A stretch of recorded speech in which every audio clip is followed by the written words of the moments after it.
Dr. Fred Hatfield is an impressive guy. He's a powerlifting champion, author, millionaire businessman with a beautiful wife.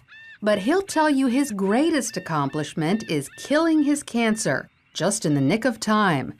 The doctors gave me 3 months to live because of widespread metastatic cancer in my skeletal structure. 3 months. 3 different doctors told me that same thing. It's a horrible, horrible feeling to have someone tell you that the person that you love only has 3 months to live and you're not going to be with him anymore. While Fred was preparing to die, he heard about an anti-cancer diet, also known as metabolic therapy. With nothing to lose, he gave it a try and was shocked when it actually worked. And the cancer was gone completely. To this day, there's no trace of it, and it's been over a year. Although it wasn't easy, Fred stopped eating carbohydrates because carbohydrates turn into glucose inside your body. Cancer cells love glucose and need it so badly that if you stop giving it to them, they die. And it just absolutely amazes me that medical science is just now finding this out.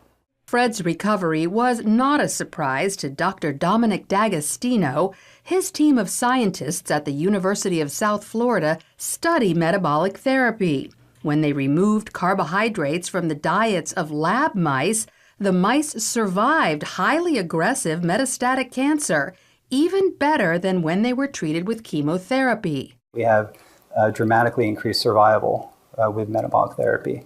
So we think it's important to get this information out. And it's not just lab mice. He's also seen similar success in people, lots of them. I've been in correspondence with a number of people, probably at least a dozen people, and over the last 1.5 to 2 years, and all of them are still alive, so despite the odds. And so this is very encouraging. All cells, including cancer cells, are fueled by glucose. But if you deprive them of glucose, they switch to the alternate fuel ketone bodies, all except cancer cells. A defect prevents them from making the switch to using ketone bodies as fuel, and therefore cancer cells can only survive on glucose.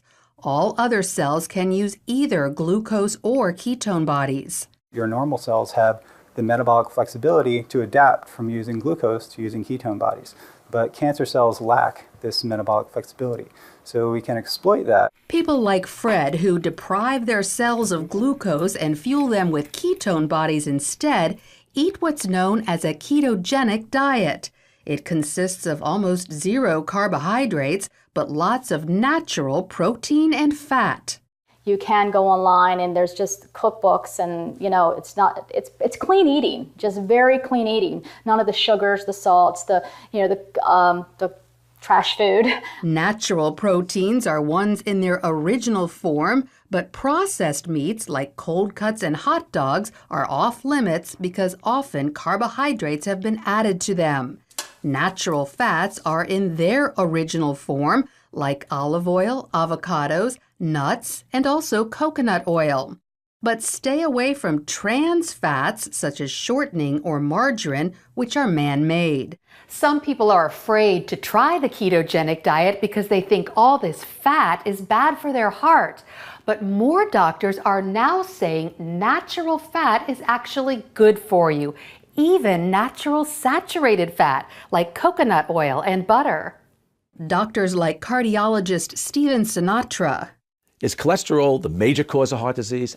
Absolutely not. In his book, The Great Cholesterol Myth, he says the real cause of heart disease is inflammation, which comes from eating too many carbohydrates.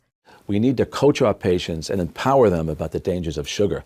Unfortunately, they're not hearing that. They're hearing the converse, the dangers of fat. Fat is healthy for you, as long as you avoid trans fats. So by cutting back on carbohydrates and eating natural fats and proteins, you could improve your heart health and even wipe out cancer.